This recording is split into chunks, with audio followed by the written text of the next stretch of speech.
Welcome back to the Astral Tourist, where we explore the realms beyond the physical. Today we're throwing a party between two realms, lucid dreaming and astral projection. So which one's the real mind party, and which one's the wild interdimensional shindig? If you've ever wondered how to tell the difference between these two experiences, or if you've had one that felt like both, you're in the right place. I'm breaking it all down for you today.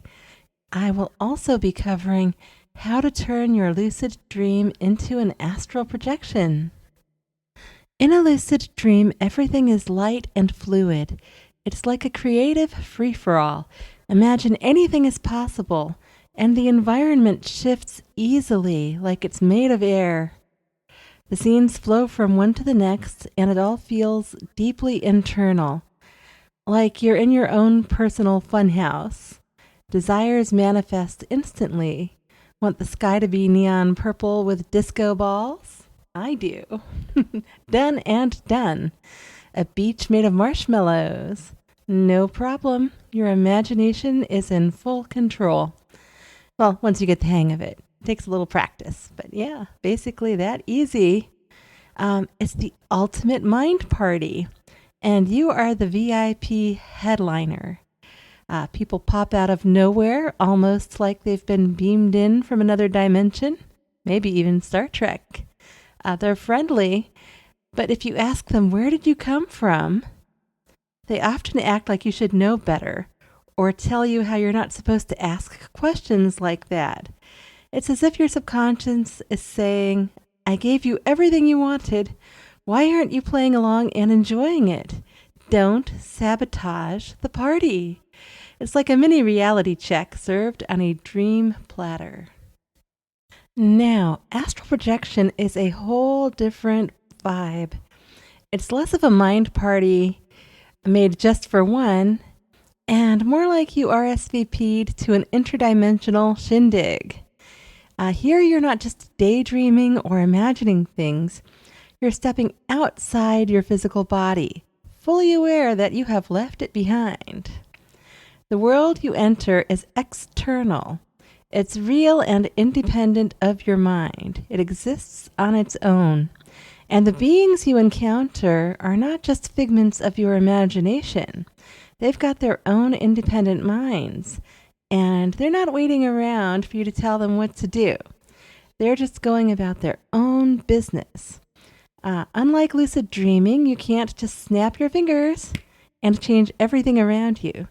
The beings here have their own sense of how things should be.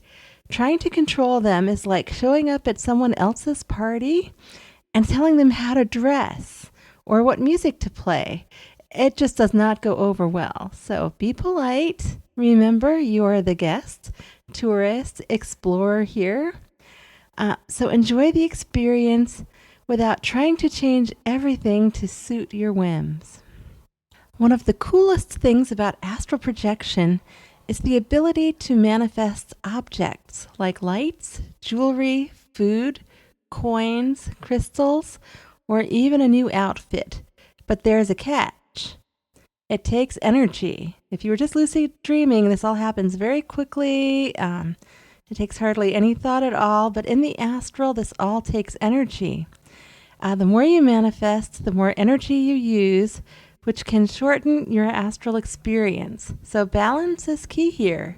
You can totally leave a trail of goodies behind, crystals, small gifts or tokens. I like leaving little statues and things. But just keep in mind that it's your energy that you're spending. Also, fun fact, leaving things behind on purpose in the astral can actually help keep the energy of that particular space alive. Think of it like leaving a thank you note for the interdimensional beings, for the use of the environment. Good guests usually bring a gift, right? Have you ever gone to a dinner party? Hopefully you were a good guest and you showed up with some flowers or dessert or a bottle of wine, whatever. Well, doing this helps sustain the energy of the place in the astral. And it's always a nice gesture, especially if you're about to wake up and head back to the physical world anyway. Now, what happens when things get blurry? Sometimes lucid dreaming and astral projection overlap. You might find yourself dreaming while already astral projecting, and by then you may have already forgotten that you even astral projected in the first place. It can be a real head scratcher. If you're not sure which reality you're in, there are ways to figure it out. One trick is to simply say clarity now, which can sharpen your awareness. If you're dreaming, the dream elements might start to fade away and just leave you with what's left in the astral. You can also do a reality check by trying to change something significant, like, say, making the entire sky pink or changing the landscape. In a lucid dream, this will happen quite easily, but in the astral, things won't change quite as quickly or easily, and they're not going to just bend to your will like that.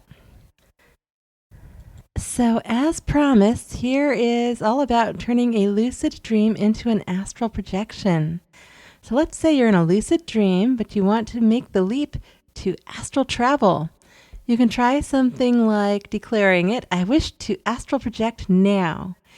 If you're already in the astral realm, the dream elements may fade away if you're still dreaming a little bit over the top of the astral there, and you'll be fully in the astral plane already. If not, you might find yourself waking back up in bed while still in the vibrational state, which is a perfect opportunity to go ahead and shift into astral projection from the vibrational state. Another cool technique involves setting up an intention and visualizing a portal. For example, I like to command, I'm now going to astral project, I'd like a portal to a beautiful place with intelligent beings, for example. You can tailor it to your own preferences, but keep it simple. I tend to go with something more open-ended because I love the adventure of discovering new places and meeting new entities and beings. I'm kind of a networker or an astral social butterfly. Now, sometimes the portal doesn't appear immediately, or it might not appear where you expect it to. That's totally fine. You may need to look around or explore a bit before you find it. Sometimes a window or a wall lights up, or a colorful vortex appears somewhere odd, like a table or the floor. Just stay open-minded and patient. It will show up when the time is right. So, what's the final verdict? How can you tell the difference between a lucid dream and an astral projection? Well, in a lucid dream, you're the mastermind. You're the VIP crafting the entire experience. In astral projection, the world exists independently of you. And while you can manifest things, it takes effort and energy.